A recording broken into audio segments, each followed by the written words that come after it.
আসসালামু আলাইকুম ওয়া রাহমাতুল্লাহি ওয়া বারাকাতুহু। আলহামদুলিল্লাহি ওয়াহদাহু ওয়াস সালাতু ওয়াস সালামু আলা মান লা নাবিয়্যা বা'দা। প্রশংসা আল্লাহ সুবহানাহু ওয়া তাআলার জন্য, শান্তি অবতীর্ণ হোক মুহাম্মদ সাল্লাল্লাহু আলাইহি ওয়াসাল্লামের প্রতি। বর্তমান বাংলাদেশ তার ইতিহাসের এক ক্রান্তি লগ্নে এসে দাঁড়িয়েছে। দীর্ঘ 15 বছরের স্বৈর শাসনের বিদায়ের মাধ্যমে আজ ছাত্র জনতার বিপ্লবের যে আনন্দ, এমন কিছু দৃশ্য আমরা দেখতে পাচ্ছি এবং শুনতে পাচ্ছি যা চরম হৃদয় বিদারক এবং কষ্টদায়ক। বিশেষ করে সমগ্র দেশে পুলিশ বাহিনীর অনুপস্থিতি এবং সেনাবাহিনীর নির্বিকার ভূমিকা এবং মানুষের উল্লসিত আনন্দে যেভাবে সমগ্র দেশের বিভিন্ন অঞ্চলে স্বাভাবিক নিরাপত্তা বিঘ্নিত হয়েছে, জান ও মালের নিরাপত্তা বিঘ্নিত হয়েছে, তা বাংলাদেশের ভবিষ্যতের জন্য কখনোই কল্যাণকর নয়।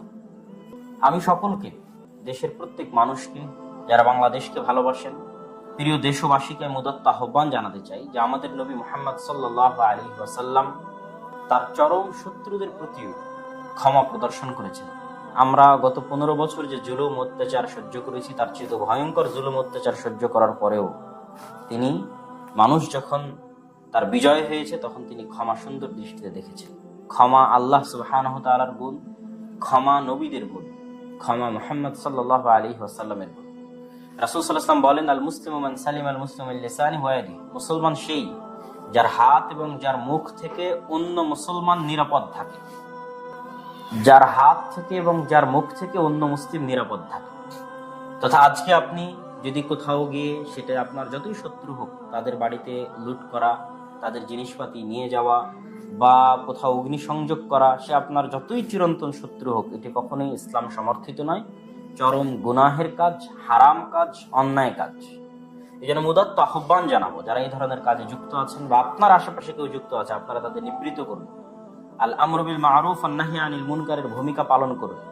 এখন যেহেতু দেশে কোনো আইন শৃঙ্খলা রক্ষাকারী বাহিনী নেই, অতএব সৎ কাজের আদেশ এবং অসৎ কাজে বাধা প্রদানের যে জিম্মেদারি মুসলমানদের উপর আছে, তা প্রত্যেক মানুষকে জরুরি ভিত্তিতে পালন করতে হবে।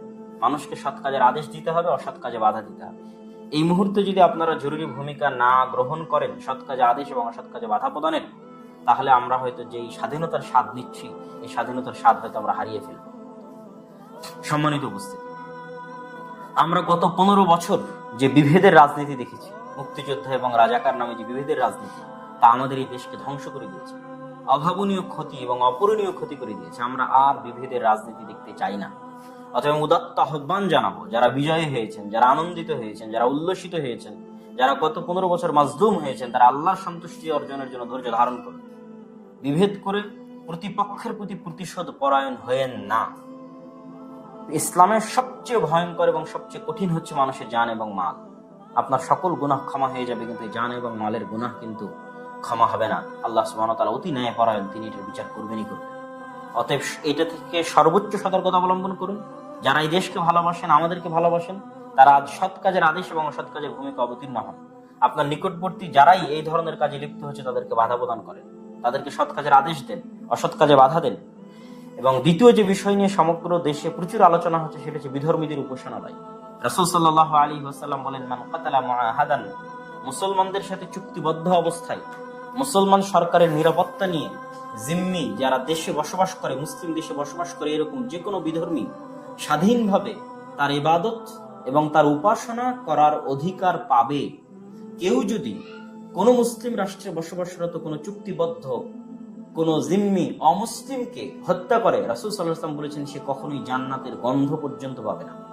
কি ভয়ঙ্কর, কি ভয়াবহ কথা! অতএব আমরা যদি মুসলিম হয়ে থাকি, আমরা যদি রাসূল সাল্লাল্লাহু আলাইহি ওয়াসাল্লামের বিশ্বাস করে থাকি, পরকাল দিবসের প্রতি বিশ্বাস করে থাকি, তাহলে পশ্চিমকালে আমরা কোনো মন্দিরে আঘাত করতে পারি না, কোনো হিন্দু বিধর্মী ভাইয়ের প্রতি আঘাত করতে পারি না। বরং এখানেও আপনাদের সৎ কাজের আদেশ এবং অসৎ কাজের ভূমিকা গ্রহণ করতে হবে।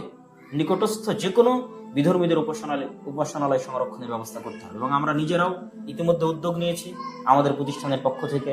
আমাদের যে 300-র অধিক মসজিদ রয়েছে বা 4-এর অধিক প্রতিষ্ঠান রয়েছে, সেগুলো থেকে আমরা দিক নির্দেশনা দিয়ে দিয়েছি। এবং যারা এই মুহূর্তে আমাদের লাইভ দেখছেন এবং যারা এই দেশকে ভালোবাসেন, বাংলাদেশকে ভালোবাসেন, তাদের উদাত্ত আহ্বান থাকবে, এই ক্রান্তি লগ্নে, দেশের এই যে শান্তি এবং শৃঙ্খলা ভেঙে পড়েছে, এই ক্রান্তি লগ্নে আপনারা নিজ নিজ দায়িত্বে নিজের পার্শ্ববর্তী অঞ্চলে সৎ কাজের আদেশ এবং অসৎ কাজে বাধা দেওয়ার উদ্যোগ গ্রহণ করুন এবং এই দেশকে রক্ষা করুন।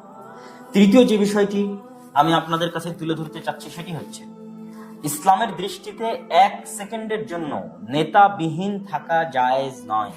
1 সেকেন্ডের জন্য নেতাবিহীন থাকা ইসলামের দৃষ্টিতে হারাম। আমরা এখন ইতিমধ্যেই 24 ঘন্টার কাছাকাছি পার করে ফেলেছি, এই রাষ্ট্রের কোনো অভিভাবক এবং এই রাষ্ট্রের কোনো নেতা নেই। অতএব জরুরি ভিত্তিতে আমাদের ছাত্র ভাইয়েরা যে ব্যক্তিকেই তাদের নেতা হিসেবে ঘোষণা করুক না কেন, এই দেশের নেতা হিসেবে ঘোষণা করুক না কেন, আপাতত জরুরি ভিত্তিতে সেই দেশের শান্তি এবং শৃঙ্খলা রক্ষার জন্য, মানুষের জান এবং মালের হেফাজতের জন্য, আমাদের যদি তার সাথে ব্যক্তিগত কোনো সমস্যাও থেকে থাকে, ধর্মীয় কোনো সমস্যা থেকে থাকে, তবে বৃহত্তর স্বার্থে, দেশ ও জাতির বৃহত্তর স্বার্থে জান ও মালের হেফাজতে আপাতত সেটি মেনে নেওয়াকে এবং তার প্রতি আনুগত্য প্রদর্শনকে সেনাবাহিনীর প্রতি, দেশের সেনাবাহিনীর প্রতি, দেশের যারা সরকারি দায়িত্বশীল আছে তাদের প্রতি এবং সাধারণ জনগণের প্রতি উদাত্ত আহ্বান জানাচ্ছি। বিপ্লবী ছাত্র জনতা যারা আন্দোলনকে সফল করেছে, তারা যাকেই এই দেশের অস্থায়ী দায়িত্ব দেওয়ার প্রয়োজন মনে করছে, তার প্রতি দেশের সেনাবাহিনী এবং সাধারণ জনগণের অতি দ্রুত আনুগত্য প্রদর্শনের জন্য আমি উদাত্ত আহ্বান জানাচ্ছি। আজকের দিনের মধ্যে এই আনুগত্য প্রদর্শন যদি না হয়, তাহলে এই দেশের স্বাধীনতা, আমরা যে স্বাধীনতার উল্লাস করছি, এই স্বাধীনতা হয়তো আমরা যে কোনো মুহূর্তে হারিয়ে ফেলতে পারি। ইসলামের দৃষ্টিতে নেতাবিহীন, রাষ্ট্রীয় নেতাবিহীন 1 সেকেন্ড বসবাস হারাম এবং এই মৃত্যুকে জাহিলিয়াতের মৃত্যু বলা হয়েছে। অতএব জরুরি ভিত্তিতে আমাদের ছাত্র ভাইদের এবং ছাত্র জনতার এই সহযোগিতা করতে হবে আমাদেরকে ইনশাআল্লাহ। এবং আমি এখানে আরেকটি বিষয় তুলে ধরতে চাই, আমরা গত 50 বছর পারিবারিক লেজুর বৃত্তির রাজনীতি দেখেছি এই দেশে, দালালির রাজনীতি দেখেছি এই দেশে। আমরা ফ্রেশ ব্লাডকে সুযোগ দিতে চাই। আমি দেশের মানুষের উদাত্ত আহ্বান জানাবো, যেই ছাত্র জনতা আমাদের এই বিপ্লবকে, আন্দোলনকে সাকসেসফুল করেছে, স্বৈরাচারী শাসন থেকে আমাদেরকে মুক্তি দিয়েছে, আমরা এই ফ্রেশ তরুণ ছাত্র ব্লাডকে সুযোগ দিই একবার দেশ পরিচালনার জন্য এবং দেশের দেখাশোনার জন্য, দেশের দায়িত্ব পালনের জন্য। এই আহ্বানটুকু আমি অবশ্যই রাখবো দেশের মানুষের প্রতি, যে তরুণ এবং ফ্রেশ ব্লাডকে আমাদের সুযোগ দেওয়া উচিত। চতুর্থ অথবা পঞ্চমত, ছাত্র ভাইদের প্রতি, বিপ্লবী ছাত্র ভাইদের প্রতি যারা আন্দোলন সফলে নেতৃত্ব দিয়েছেন, যারা এটির সাথে সম্পৃক্ত ছিলেন, সারা বাংলাদেশের বিশ্ববিদ্যালয়, কলেজ এবং স্কুলের ছাত্র ভাইদের প্রতি আমার উদাত্ত আহ্বান থাকবে যে 1971 সালে ভারতের সহযোগিতায় দেশ স্বাধীন করে গত 53 বছর যাবৎ তাদের কৃতজ্ঞতার নামের যে দাসত্বের গ্লানি আমরা বহন করেছি, কথায় কথায় যে আমরা নাকি একাই স্বাধীন হতে পারতাম না, ভারত আমাদের স্বাধীন করে দিয়েছে, এই এবং পাকিস্তান সেনাবাহিনী আমাদের কাছে আত্মসমর্পণ না করে ভারতের সেনাবাহিনীর কাছে আত্মসমর্পণ করেছে, এই যে গ্লানি গত 53 বছর যাবৎ জাতি হিসেবে আমাদের বহন করতে হয়েছে, আল্লাহর শুকরিয়া আদায় করি যে এই ছাত্র জনতার যে বিপ্লব আজ বিজয়ী হয়েছে এবং স্বৈরাচারের যে পতন হয়েছে, এটি বিদেশি কোনো সহযোগিতায় সম্পূর্ণ হয়নি, ফালিল্লাহিল হামদ। এমনকি নির্বাচনের পূর্ব মুহূর্তে এই আধুনিক বিশ্বের সুপার পাওয়ারের যে সহযোগিতার মাধ্যমে এই স্বৈরাচার থেকে মুক্ত হওয়ার চেষ্টা ছিল, সেটিও তখন সফল হয়নি। ফলত আমাদের, আমি মনে করি যেই ছাত্র জনতা আজকে এই বিপ্লব সফল করেছে, তাদের বিদেশি কোনো শক্তির প্রতি দায়বদ্ধ এবং কৃতজ্ঞতা থাকার ন্যূনতম প্রয়োজন নাই। তারা এই দেশের মানুষের 4 শতাধিক মানুষের রক্তের উপর ভিত্তি করে আজকের এই বিজয় তারা ছিনিয়ে এনেছে। অতএব তাদেরকে দায়বদ্ধ থাকতে হবে এই দেশের সাধারণ ছাত্র জনতার প্রতি, বিদেশি কোনো শক্তির প্রতি নয়। অতএব আমি ছাত্র ভাইদের প্রতি উদাত্ত আহ্বান জানাতে চাই, আপনারা স্বতন্ত্র এবং স্বাধীনভাবে যে বিজয় ছিনিয়ে এনেছেন, এই বিজয়কে কখনোই কোনো বিদেশি শক্তির দাসত্বের জন্য এবং তাদের কৃতজ্ঞতার জন্য এই গ্লানি জাতির উপর চাপিয়ে দিবেন না। দেশের সাধারণ জনগণ জীবন দিয়েছে, ছাত্র জনতা জীবন দিয়েছে, আপনাদের আমানত হচ্ছে যতক্ষণ আপনারা এই দেশের যে কোনো পর্যায়ে দায়িত্ব পালন করবেন বা আপনাদের এই সংগ্রাম অব্যাহত থাকবে, আপনাদের এই দায়বদ্ধতা যেন শুধুই বাংলাদেশের সাধারণ ছাত্র জনতার প্রতি থাকবে। পরিশেষে আমি প্রবাসী ভাইদের প্রতি উদাত্ত আহ্বান জানাতে চাই যে বাংলাদেশের যে ভয়াবহ অর্থনৈতিক অবস্থা, দেউলিয়াত্বের দ্বার প্রান্তে দাঁড়িয়ে আছে বাংলাদেশ, সেটি থেকে আপনারাই উদ্ধার করতে পারেন। যেহেতু নতুন সরকার গঠিত হতে যাচ্ছে, আশা করি অবশ্যই কল্যাণকর কিছু হবে। আপনারা অবশ্যই আপনাদের রেমিটেন্সের প্রবাহ বাড়িয়ে দিন বাংলাদেশের উদ্দেশ্যে, এবং বিশেষ করে ইউরোপ এবং আমেরিকায় যে উচ্চ শিক্ষিত আমাদের যে ব্রেন ড্রেন হয়েছে, আমাদের দেশের মেধাবীরা গত 50 বছর যাবত এই দেশে মূল্যায়ন না পেয়ে ইউরোপ এবং আমেরিকায় যে পাড়ি জমিয়েছে, আমি উদাত্ত আহ্বান জানাবো নবগঠিত সরকারের প্রতি যে আপনারা এই মেধাগুলোকে মূল্যায়ন করবেন। আর আমাদের দেশ থেকে যে মেধাবী সন্তানেরা বিদেশে চলে গেছে, তাদের প্রতি উদাত্ত আহ্বান জানাবো, যদি আপনারা এই দেশের জন্য কাজ করার সুযোগ পান, তাহলে অবশ্যই বিদেশের উন্নত জীবন ছেড়ে দিয়ে বাংলাদেশের মাতৃভূমির প্রতি ভালোবাসার টানে এই কাজ করার সুযোগ হয়তো বারবার আসবে না। আপনারা যার যে সেক্টরে মেধা আছে সেই মেধা নিয়ে বাংলাদেশের উন্নয়নের জন্য ঝাঁপিয়ে পড়ুন এবং ঝাঁপিয়ে পড়ার নিয়ত রাখুন।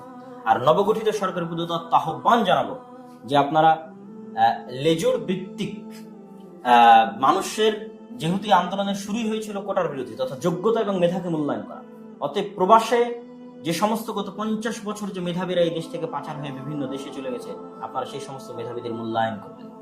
কোন প্রকার বাস বিচার ছাড়া শুধুমাত্র মেধার ভিত্তিতে প্রবাসীদের আহ্বান জানাবেন যেন ইউরোপ এবং আমেরিকা থেকে আমাদের মেধাবী ছাত্র, মেধাবী শিক্ষক, মেধাবী গবেষক, মেধাবী টেকনিশিয়ান, মেধাবী ইঞ্জিনিয়ার সকলেই যেন এই দেশে সেই দেশের উন্নয়নের জন্য ঝাঁপিয়ে পড়ে এই দেশের উন্নয়নের জন্য কাজ করে। সম্মানিত উপস্থিতি, আজকের আমার এই বক্তব্যটা অতি জরুরি ভিত্তিতে কিছু দিক নির্দেশনা দেওয়ার জন্য ছিল।